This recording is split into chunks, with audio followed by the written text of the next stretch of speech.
தினம் ஒரு அதிகாரம் வாசிப்போம். மத்தேயு அதிகாரம் 19. இயேசு இவ்வாறு உரையாற்றி முடித்த பின்பு கலிலேயாவை விட்டு அகன்று யோர்தானுக்கு அப்பாலுள்ள யூதேயா பகுதிகளுக்கு சென்றார். பெருந்திரளான மக்கள் அவரை பின்தொடர்ந்தனர். அவர்களை அவர் அங்கே குணமாக்கினார். பரிசேயர் அவரை அணுகி அவரை சோதிக்கும் நோக்குடன், ஒருவர் தம் மனைவியை எக்காரணத்தையாவது முன்னிட்டு விலக்கி விடுவது முறையா என்று கேட்டனர்.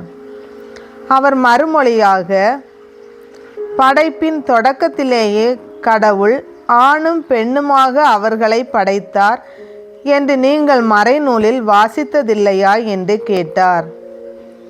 மேலும் அவர், இதனால் கணவன் தன் தாய் தந்தையை விட்டுவிட்டு தன் மனைவியுடன் ஒன்றித்திருப்பான், இருவரும் ஒரே உடலாய் இருப்பர். இனி அவர்கள் இருவர் அல்ல, ஒரே உடல். எனவே கடவுள் இணைத்ததை மனிதர் பிரிக்காதிருக்கட்டும் என்றார். அவர்கள் அவரை பார்த்து, அப்படியானால் மணவிலக்கு சான்றிதழை கொடுத்து மனைவியை விலக்கிவிடலாம் என்று மோசே கட்டளையிட்டது ஏன் என்றார்கள். அதற்கு அவர், உங்கள் கடின உள்ளத்தின் பொருட்டே உங்கள் மனைவியரை விலக்கிவிடலாம் என்று மோசே உங்களுக்கு அனுமதி அளித்தார். ஆனால் தொடக்க முதல் அவ்வாறு இல்லை. பரத்தமையில் ஈடுபட்டதற்காக அன்றி வேறு எக்காரணத்தையாவது முன்னிட்டு தன் மனைவியை விலக்கிவிட்டு வேறொரு பெண்ணை மணப்பவன் எவனும் விபச்சாரம் செய்கிறான் என நான் உங்களுக்கு சொல்கிறேன் என்றார். அவருடைய சீடர்கள் அவரை நோக்கி, கணவர் மனைவியர் உறவு நிலை இத்தகையது என்றால் திருமணம் செய்து கொள்ளாதிருப்பதே நல்லது என்றார்கள். அதற்கு அவர், அருள் கொடை பெற்றவர் அன்றி வேறு எவரும் இக்கூற்றை ஏற்றுக்கொள்ள முடியாது. சிலர் பிறவியிலேயே மன உறவு கொள்ள முடியாதவராய் இருக்கின்றனர். வேறு சிலர் மனிதரால் அந்நிலைக்கு ஆளாக்கப்படுகின்றனர். மற்றும் சிலர் விண்ணரசின் பொருட்டு அந்நிலைக்கு தம்மையே ஆளாக்கி கொள்கின்றனர். இதை ஏற்றுக்கொள்ளக்கூடியவர் ஏற்றுக்கொள்ளட்டும் என்றார். சிறு பிள்ளைகள் மேல் இயேசு தம் கைகளை வைத்து வேண்டுதல் செய்யுமாறு அவர்களை சிலர் அவரிடம் கொண்டு வந்தனர். சீடரோ அவர்களை அதட்டினர். ஆனால் இயேசு, சிறு பிள்ளைகளை என்னிடம் வரவிடுங்கள், அவர்களை தடுக்காதீர்கள், ஏனெனில் விண்ணரசு இத்தகையோருக்கே உரியது என்றார். அவர்களை தொட்டு ஆசி வழங்கிய பின்பு அவர் அவ்விடத்தை விட்டு சென்றார். அப்பொழுது ஒருவர் இயேசுவிடம் வந்து, போதகரே, நிலைவாழ்வை பெற்றுக்கொள்வதற்கு நான் என்ன நன்மை செய்ய வேண்டும் என்று கேட்டார். இயேசு அவரிடம், நன்மையை பற்றி என்னை ஏன் கேட்கிறீர்? நல்லவர் ஒருவரே, நீர் வாழ்வடைய விரும்பினால் கட்டளைகளை கடைபிடியும் என்றார். அவர் எவற்றை என்று கேட்டார். இயேசு, கொலை செய்யாதே, விபசாரம் செய்யாதே, களவு செய்யாதே, பொய்ச்சான்று சொல்லாதே, தாய் தந்தையை மதித்து நட, மேலும் உன் மீது நீ அன்பு கூறுவது போல் உனக்கு அடுத்திருப்பவர் மீதும் அன்பு கூறுவாயாக என்று கூறினார்.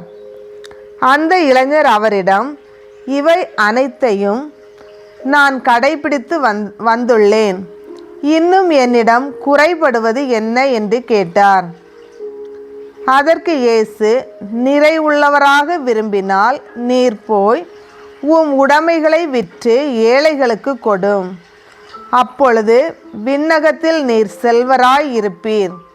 பின்பு வந்து என்னை பின்பற்றும் என்றார். அவர் சொன்னதை கேட்ட அந்த இளைஞர் வருத்தத்தோடு சென்று விட்டார். ஏனெனில் அவருக்கு ஏராளமான சொத்து இருந்தது. இயேசு தம் சீடரிடம், செல்வர் விண்ணரசில் புகுவது கடினம் என நான் உங்களுக்கு உறுதியாக சொல்கிறேன். மீண்டும் உங்களுக்கு கூறுகிறேன், செல்வர் இறையாட்சிக்கு உட்படுவதை விட ஊசியின் காதில் ஒட்டகம் நுழைவது எளிது என்றார். சீடர்கள் இதை கேட்டு, அப்படியானால் யார்தாம் மீட்பு பெற முடியும் என்று கூறி மிகவும் வியப்படைந்தார்கள். இயேசு அவர்களை கூர்ந்து நோக்கி, மனிதரால் இது இயலாது, ஆனால் கடவுளால் எல்லாம் இயலும் என்றார். அதன் பின்பு பேதுரு இயேசுவை பார்த்து, நாங்கள் எல்லாவற்றையும் விட்டுவிட்டு உம்மை பின்பற்றியவர்களாயிற்றே, எங்களுக்கு என்ன கிடைக்கும் என்று கேட்டார். அதற்கு இயேசு, புதுப்படைப்பின் நாளில் மானிட மகன் தமது மாட்சிமிகு அரியணையில் வீற்றிருப்பார். அப்போது என்னை பின்பற்றிய நீங்களும் இஸ்ரேல் மக்களின் 12 குலத்தவர்க்கும் நடுவர்களாய் 12 அரியணைகளில் வீற்றிருப்பீர்கள் என உறுதியாக உங்களுக்கு சொல்லுகிறேன்.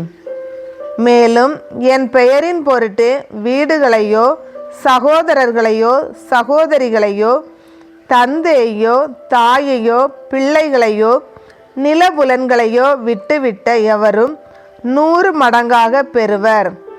நிலை வாழ்வையும் உரிமை பேராக அடைவர்.